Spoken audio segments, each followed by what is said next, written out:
तो स्टूडेंट, इस वीडियो में देखेंगे कक्षा 9वीं का विषय आपका गणित है, जो कि विद्यार्थी अभ्यास पुस्तिका यहाँ पर अनुक्रमणिका आपका दिया गया है। तो इसमें मैं बताने वाला हूँ अध्याय 4। तो चलिए, 4 है दो चरों वाले रेखिक समीकरण।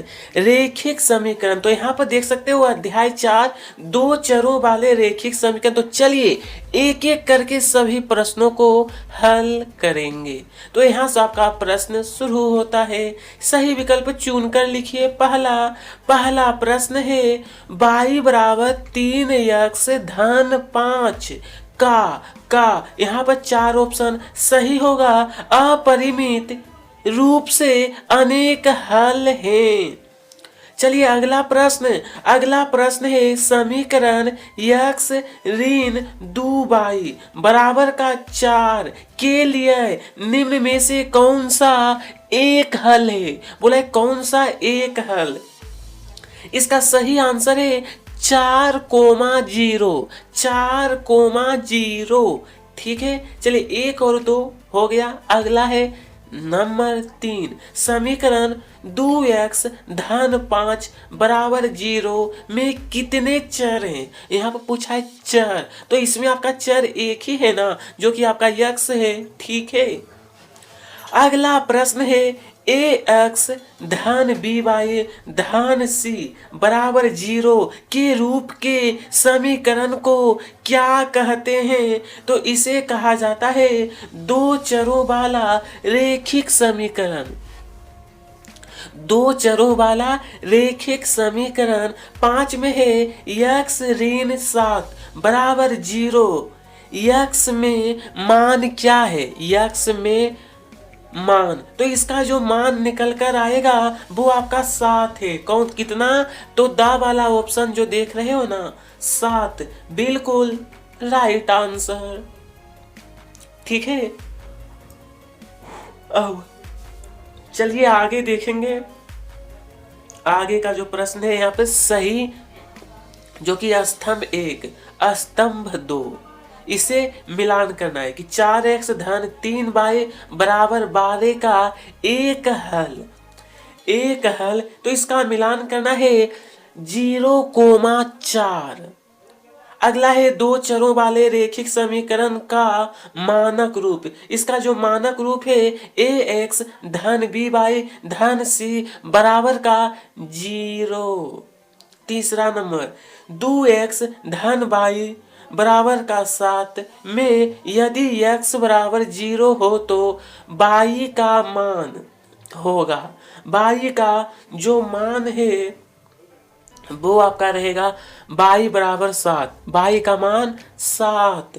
अगला प्रश्न है x ऋण 2y बराबर का 4 का एक हल है। इसका जो हल है वो रहेगा 4,0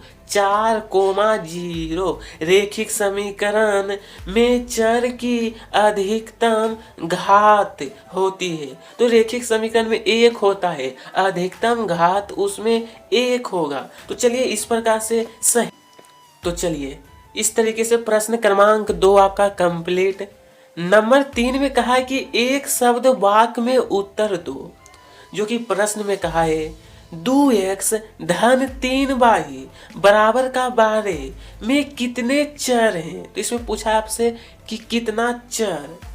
तो चर आपको पता है ना कि आपको अल्फाबेट जो होता है, हाँ देखिए यहाँ पे ये जो बोला कितने चर हैं, तो इसमें आपका 2, जो कि आपका एक x है, दूसरा आपका y है, ये चर कहलाता है। x धन 7 बराबर 0 में x की घात, यहाँ पर x की घात 1 है, जो कि 1 जो रहता है ना घात, तो उसे लिखा नहीं जाता है। ठीक है, 2x का वर्ग धन 3x धन 4 बराबर 0, तो x की अधिकतम घात, तो यहाँ पर देखिए x का अधिकतम घात कितना है 2। x ऋण 4 बराबर 0 में x का मान क्या होगा, इसका मान 4। यदि 3x बराबर 24 तो x का मान ज्ञात कीजिए। यहाँ पर x का मान जो है ना आपका 8 है। कितना? 8। प्रश्न है यदि x धन 24 बराबर 0 तो x का मान ज्ञात कीजिए। तो x का मान यहाँ पर ऋण 24। जब आप लोग ज्ञात करिएगा ना तो निकल कर आएगा ऋण 24। अब देखेंगे प्रश्न क्रमांक 7 से लेकर 11 तक। यदि x बटे 3 बराबर 6 हो तो x का मान, यहाँ पर x का मान 18 है। कितना होगा? 18। प्रश्न क्रमांक 8 में ध्यान दीजिएगा। तो ये तो आपका हो गया 18, ठीक, क्योंकि 3 जो है ना आप, हाँ ठीक है, ये कंप्लीट। यदि x बटे 3 बराबर 2/60, 2/7 हो तो x का मान 6/7 होगा। कितना? 6/7। प्रश्न क्रमांक 9 2 बाई ऋण 3x बराबर का 5 के कितने हल संभव है? उत्तर रहेगा अपरिमित रूप से अनेक हल है। यदि x बराबर 2 y बराबर 1 तो 2x धन 3y बराबर का k, तो k में k का मान ज्ञात कीजिए। इसका मान जब ज्ञात करेंगे तो निकल कर आता है 7। 2x धन 9 बराबर 0 को दो चर के समीकरण के रूप में व्यक्त कीजिए।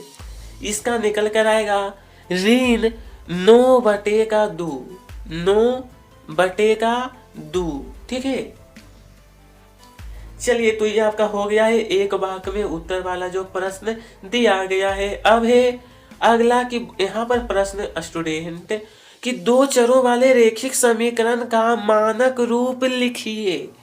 इसका मानक रूप है ax धन by धन c बराबर का 0।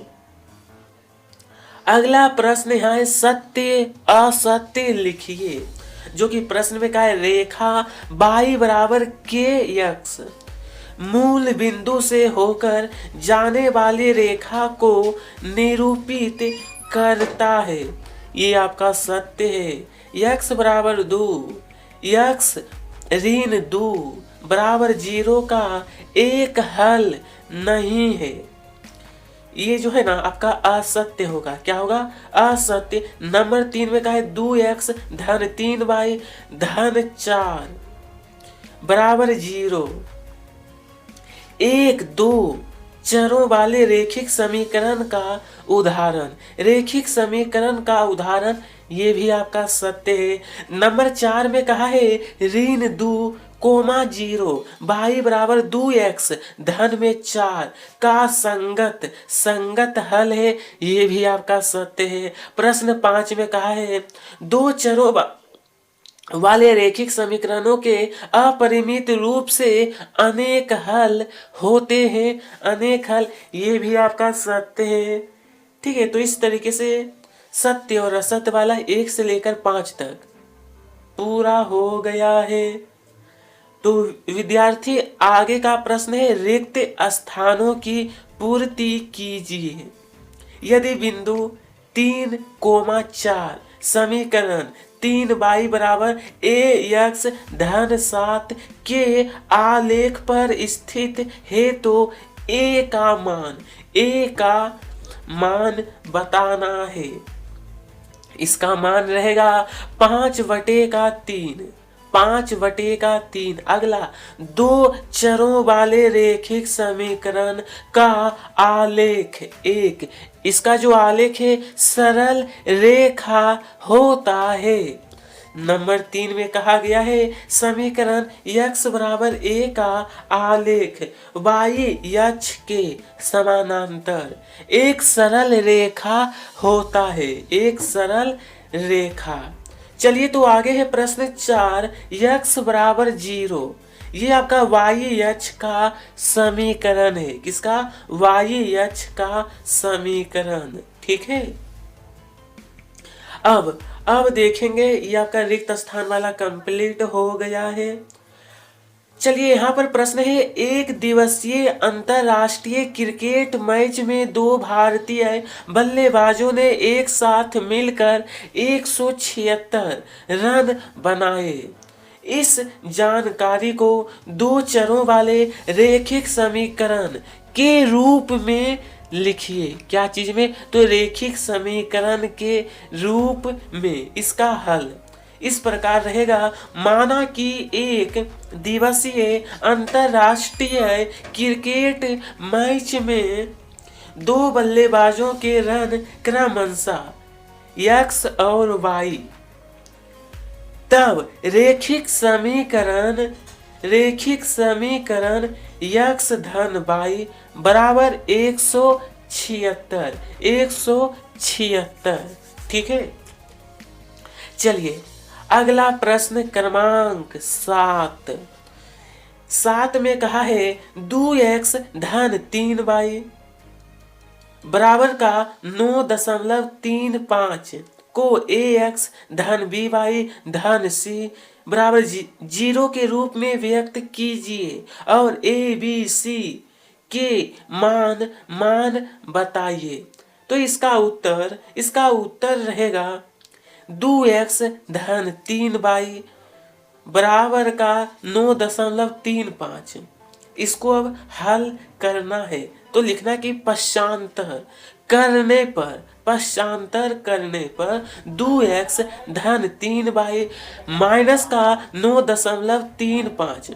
ये जो है ना, इसको हम लोग लेफ्ट में लाए हैं तो इसलिए ये माइनस में हो गया, बराबर का 0, जहां a बराबर 2, b बराबर 3, c बराबर 9.35।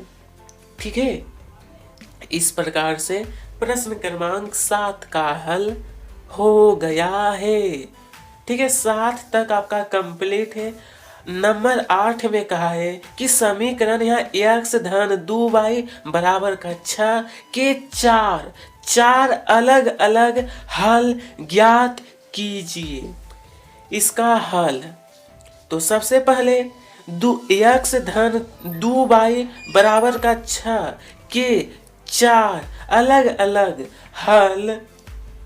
सबसे पहले x का मान हम लोग 0 रखेंगे तो 0 धन 2y बराबर का 6, तो यानी कि y बराबर 6/2 होगा, क्योंकि यहाँ पर 2y गुना में तो इधर भागा में होगा ना, तो 2 से 6 कटेगा तो निकल कर आएगा y का मान 3।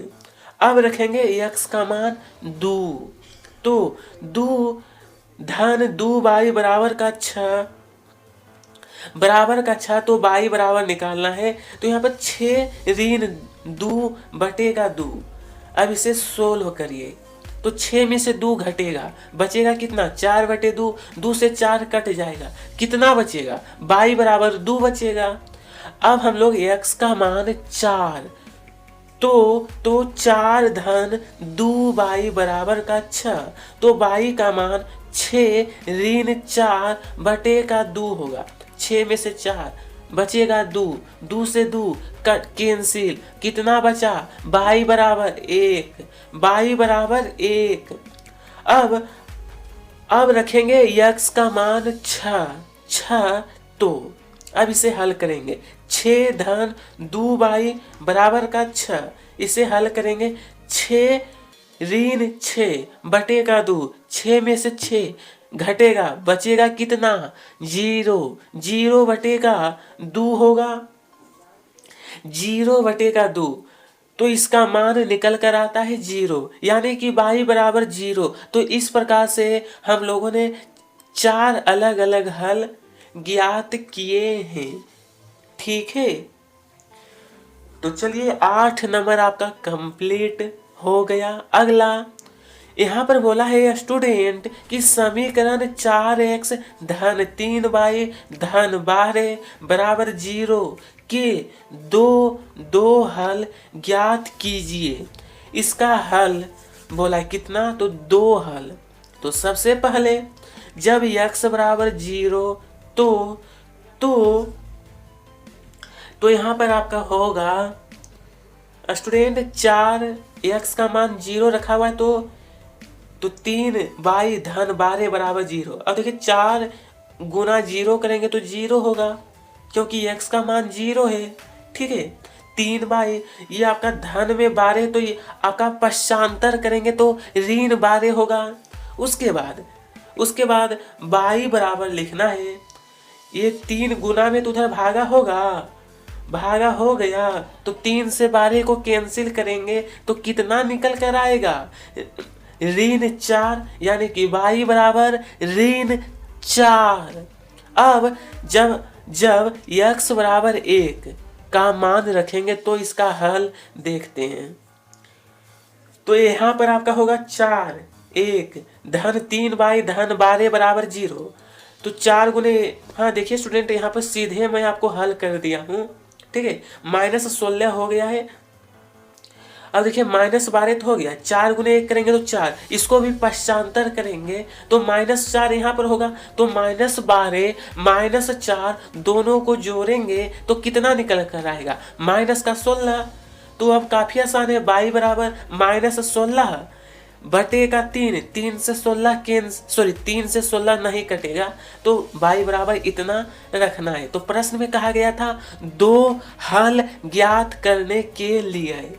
ठीक है, चलिए ये आपका हो गया है प्रश्न क्रमांक 9 आपका कंप्लीट। नंबर 10 है कि समीकरण 12x धन y बराबर का 7 के 4 हल, कितना, तो आपको 4 हल लिखना है। ठीक है, तो चलिए इसे भी काफी सरल तरीके से हल करेंगे। सबसे पहले y का मान 0 रखने पर 12x धन 0 बराबर का 7। अब इसको काफी हल करना है तो 12x बराबर 7 होगा क्योंकि 0 का कोई वैल्यू आपका नहीं है। अब देखिए 12 को गुना में तो इधर भागा होगा तो x बराबर कितना निकल कर आया, 7 बटे का 12। अब y का मान 1 रखने पर 12x धन 1 बराबर का 7 है।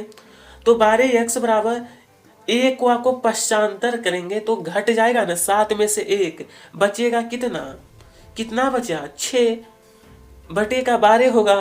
तो 6 से 12 कैंसिल करेंगे तो कितना निकल कर आएगा, 1 बटे का 2। तो हम लोग लिख सकते हैं y बराबर 1 बटे का 2। ठीक है, y बराबर, अब है y बराबर 2 रखने पर y का मान 2 तो 12x धन 2 बराबर 7। इसे हल करेंगे 12x बराबर 72 होगा। 72 कैसे आया जी, ये गलत है, जबकि 2 घटेगा ना 7 में तो यहाँ पर बचना चाहिए 5।